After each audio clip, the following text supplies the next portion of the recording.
Salesforce and Oracle are two interesting tech companies that I've been following for several years now. In this video, I'm going to put them head to head and answer which one I think is a better buy for long-term investors at current market prices. I'm going to compare these two on revenue growth, on the return on investor capital, and then I'm also going to look at valuations. I'm going to share with you my proprietary discounted cash flow valuation calculation for Salesforce and Oracle. And we'll also look at the forward price to earnings ratio for Salesforce and Oracle as another perspective on valuation. I'll do all that in this short video and answer which one I like as the better buy today. I want to thank the Motley Fool for sponsoring this video. Visit fool.com/Parkev for the 10 best stocks to buy now. So revenue growth, looking all the way back to 2005, has been excellent for both companies. It's been better for Salesforce, that's grown its revenue from around 300 million in 2005 all the way up to 38 billion in the most recent trailing 12-month period. The company's been one of the fastest growing companies in that time for that long of a period. Oracle, meanwhile, has recently accelerated revenue growth. Even though during that time, Oracle's revenue has grown from 11.8 billion all the way up to 53 billion, which is good for a compounded annual growth rate of 8.2% over the previous 20 years.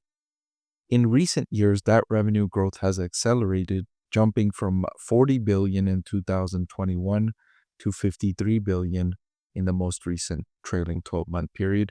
And I have all reason to believe that rate of growth will accelerate for a few more quarters as the company's orders or the backlog or the remaining performance obligations has been increasing by very rapid rates. And those orders and those remaining performance obligations eventually turns into revenue. So we have good foresight as analysts into Oracle's revenue growth for at least the next few quarters.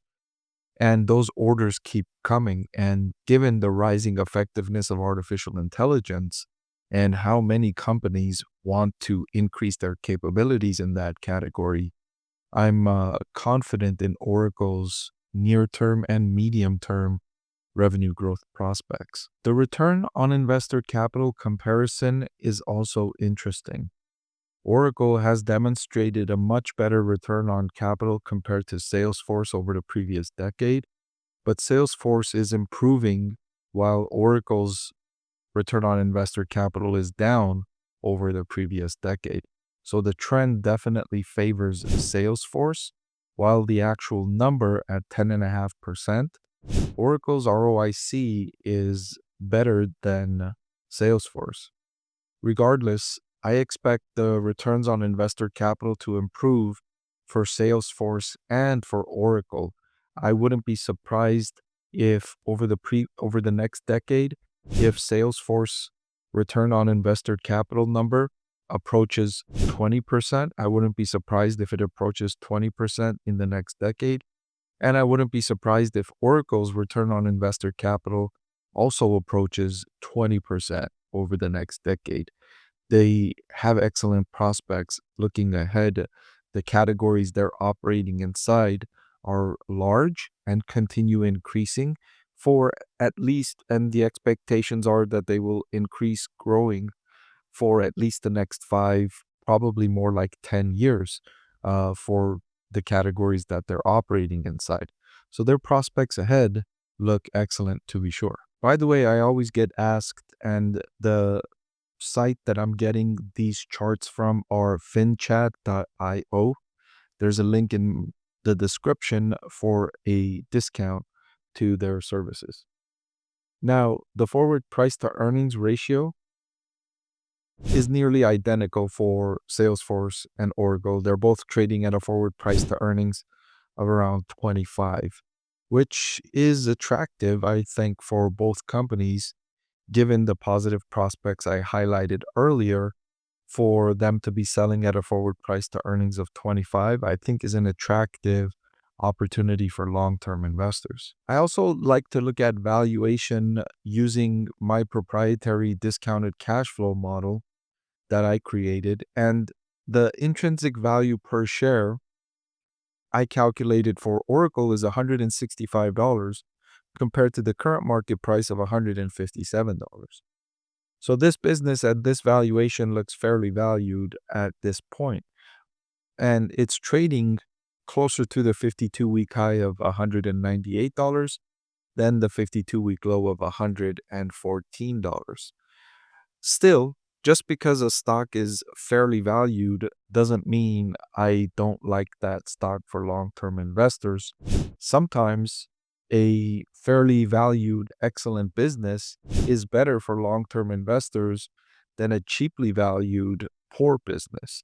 And Oracle and Salesforce, for that matter, qualify for being really good businesses. I also calculated a fair value for Salesforce stock, and my conclusion was this stock is worth $313 a share today, and the current market price is $283. So my calculation of Salesforce has this business being undervalued at current market prices. But if you remember, if you read my book, there's 6 things I look at when I'm evaluating a publicly traded company. And valuation is only one of those 6 things. It's the most important. The algorithm or the formula I use applies a 40% weighting on valuation. But there's a 60% weighting on other factors that I consider, including the customer value proposition, unit economics, total addressable market opportunity, risks, and competition. Sometimes those factors outweigh the difference in valuation that I see here, which is what we found with Salesforce and Oracle. I found that Salesforce is undervalued using my DCF calculation, fairly valued using the forward price to earnings calculation, where I found Oracle as being fairly valued. So even though the valuation score favors Salesforce, the other 5 factors, in my opinion, favor Oracle right now.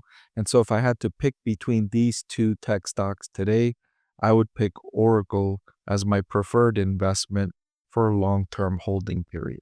Hey everyone, so many of you have been asking about my investing strategy, and I'm excited to announce that I've written a book that's available for sale now that describes my 6-step investing framework for evaluating stocks. I've added the link in the description below.